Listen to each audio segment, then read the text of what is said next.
Twongeye kwishimira kubasanga ahangaha kuri iyi channel yacu mukuri ibiganiro byacu yitwa Jab TV Show Rwanda tuye muri kaze.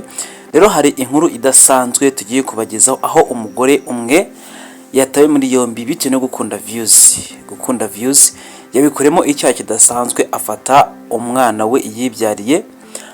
akajya mukubita amagi kugeza amenetse kugira ngo arebe yuko yakora video isekeje cyangwa se ikunzwe n'abatari bakeya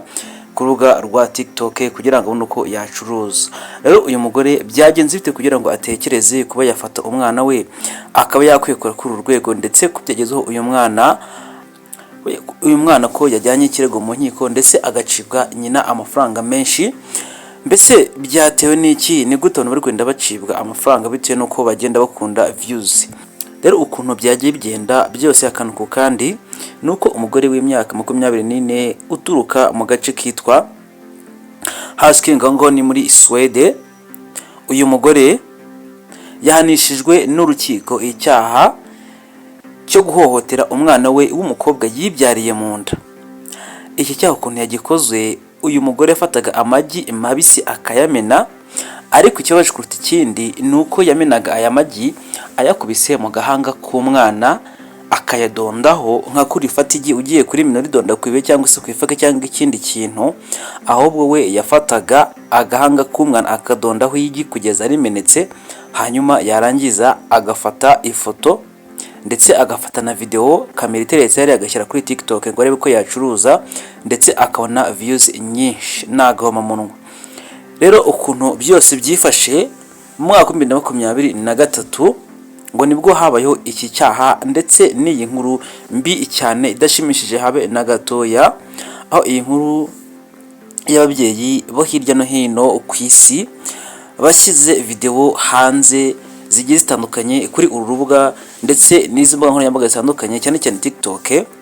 aho babaga bivovotera cyane. Mu mwaka wa 2023 nibwo habayeho inkuru mbi nk'iyi ngiyi rwose, yaba ababyeyi bo hirya no hino ku isi bashyira za video hirya no hino ku mbuga nkoranyambaga zitandukanye no kuri za social media zitandukanye cyane cyane nka TikTok ikunze gukundwa n'abatari bake muri iyi minsi, aho babaga bifotoye ndetse bakifotora bamena amagi, ariko kandi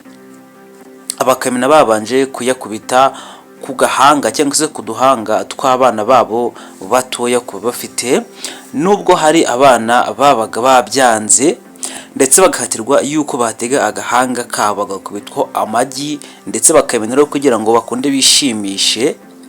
nk'uko ngo babifataga nk'ibintu byo gusetsa kuri urubuga rwa TikTok. Ari nabyo uyu mugore wakoze amafuti wabikoze yitwa ko ari ugusetsa ndetse no kugira ngo ne views kuri TikTok, ariko bikaba byarangiye bibaye ikintu gikomeye cyane. Nubwo kuri benshi rero iki gikorwa cyafatwaga nko gusetsa ndetse ngo ko ntacyo bihungabanije abana babo kuba bamenerwaho amagi ndetse bayakubita mu gahanga bakayakoresha ibyo bashaka kuyakoresha, ariko uwo mugore wo muri Sweden we yahanishijwe n'urukiko icyaha cyo guhohotera umwana we yibyariye ndetse ko kumukoza isoni ndetse no kumukoza isoni agamije gushimisha abamukurikira kuri urubuga rwa TikTok, batanga ingero nk'uko uyu mwana w'umukobwa nakura azakenera gusabana n'abandi burungano ndetse azakundwa kandi azakunda, ndetse bivugwa ko mu gihe yazaba akuze amaze kwihitiramo ndetse no kumenya icyiza n'ikibi, byazagorana cyane ko yaba ari kubona aya mashusho ye yo muhe hahise n'abamuzi ko byazatuma hari ibintu byinshi byangirika kuri uyu mwana w'umukobwa. Bityo niyo mpamvu urukiko rwavuze ruti uyu mwana utaramenye kwihitiramo ntabwo yagombye kujya kuri izi mbuga nkoranyambaga, cyane cyane akazijya mu buryo bugayitse cyane nk'ubu ngubu ari kugenda asebywa mu buryo ubwo ari bwo bwose, noneho bigakorwa na nyina wamwibarutse wamugiriye ku gise n'akasamutwe. Rero uwo mugore yahonze igi ku gahanga k'uwo mwana we yibyariye, we abibona nk'ibintu bisekeje ndetse agamije kwinezeza ndetse no gushimisha abamukurikira ndetse no kugira ngo akomeze gushimisha abantu bagiye batandukanye hirya no hino bakurikira izi mbuga nkoranyambaga, ndetse gushimangira yuko kumena irigi ribisi ari kubise ku gahanga k'umwana we yibyariye ari ibintu bisanzwe byo kwishimisha, ngo nta kintu bihungabanyije, kandi ko ngo hari n'abandi babikora kuri TikTok. Gusa ibyo ngibyo byose byasobanurwaga n'uwo mugore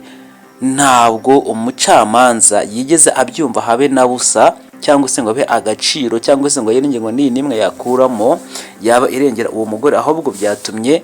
uyu mugore n'ubundi afatirwa ibihano bikwiriye ndetse acibwa amafaranga, kuko yarenze ku cyaha cyo kuba yakica nkana uburenganzira bw'umwana akabukoresha mu buryo budakwiye. Video uwo mugore yashyize kuri TikTok yayifashe imwerekana we n'umukobwa we bagiye gukora keke cyangwa se gato, noneho bakajya bamena amagi, ariko by'umwihariko uyu mugore akayamena ayakubise ku gahanga k'umwana we yibyariye. Hamwe ifoto ikagaragaza uruhande rwo kwigi cyane cyane irimushokera mu isura, ahandi yumvikana abwira nyina wari uri kumukubita igi, ndetse akamukubita igi aseka, hakumvikana amajwi ndetse no muri video umwana agira ati birababaza mama, ntiwongere kunkubita mu gahanga, birababaza ntiwongere.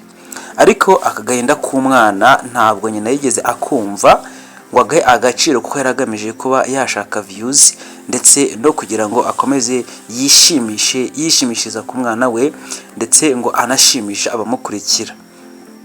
Nk'uko rero yabyifuzaga yuko yatera imbere, iyo video rwose yaramuhiriye ndetse irakundwa cyane rwose, karahava ikundwa n'abantu bake,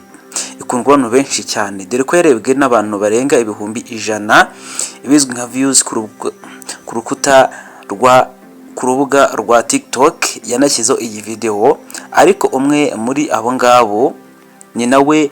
wajyanye ikirego kuri polisi, aho yafashe iyi video ayikuye kuri TikTok yashyizweho n'uyu mudamu, akayijyana mu rukiko akarega kuri polisi yuko uyu mubyeyi yafashe umwana we nabi akamukoresha mu buryo butemewe n'amategeko, ndetse no guhonyora nkana uburenganzira bwe. Atanga ikirego kuri uwo mugore, maze atangira gukurikiranwa ku cyaha cyo kuba yaba yarahohoteraga umwana we yibyariye, ndetse akanamuhohotera cyane cyane abishaka. Cecilia Anderson, umushinjacyaha mu rubanza rw'uwo mugore, aganira n'itangazamakuru, we yagize ati nkibona iyo video naratekereje nti nta wakora ibi bintu abikorera umwana we yibyariye byongeye, noneho akabifata video agakomeza agakoza isoni umwana we yibyariye imbere y'abantu ibihumbi bakoresha imbuga nkoranyambaga nka TikTok. Ntago bamunwa gakomeye cyane. Jewe nabifashe nko gutesha agaciro umwana ndetse no kumwambura uburenganzira akwiye, niko gihe yumva yuko uyu mwana yateshejwe agaciro ke. N'amagambo y'umushinjacyaha yakomeje kandi agira ati ni umwana w'umukobwa mutoya uri kumwe na nyina, azi yuko bagiye gufatanya gukora keke, yumva abikunze uwo mwana kandi abyishimiye cyane kuba yakorana keke na mama we umubyara. Gusa ariko agiye kubona abona nyina arimo aramena amagi, akayamena abanje kuyamukubita mu gahanga, ariko akanayamena ashyize video hariya, yafashe kamera arimo afata video. Iki gikorwa kiragayitse cyane ndetse nta n'umwe wakishimira. Ikinyamakuru Addict Central cyatangaje yuko uwo mugore yavuze yuko yabikoze atagamije kubabaza umwana we, ahubwo ko yashakaga gukora video yarebwa cyane n'abantu benshi kuri TikTok, nk'uko yanabigezeho ikarebwa, ariko bikanamubera icyaha ndetse no kwangiza nkana uburenganzira bw'umwana wagira ngo ntiyamubyaye, nk'aho ngo bavuga ko umukase uwo muntu ari gukora ibintu nk'ibi ngibi. Dore ibyo byose umucamanza ntiyabyumvise nk'impamvu zamukura icyo cyaha cyo guhohotera umwana, ahubwo yanzuye yuko icyaha gihama uyu mugore, ndetse uyu mugore ahanishwa gutanga amande agera ku mafaranga y'amanyaswede azwi nka amaseka agera ku 20,000, ni ukuvuga yuko aya mafaranga uyashyize mu madolari y'amanyamerika angana n'ibihumbi 2 n'amafaranga 70. Aya akaba agomba kwishyurwa uwo mwana wahohotewe na nyina umubyara mu manyarwanda n'amafaranga arenga miliyoni 20. Ni amafaranga yagira icyo afasha umwana azifashisha ari mukuru nk'uko urukiko rwabitangaje rwahangaha muri Sweden. Rero nagatangaza rero izi nkuru zidasanzwe dukomeza kugeza kuri channel yitwa Ajab TV Show Rwanda. Rero je nitwa Ajab Marashi, mwebwe mwese ndabashimira, Imana ikomeze kuba yabarinda, turabakunda cyane. Ajab TV Show Rwanda.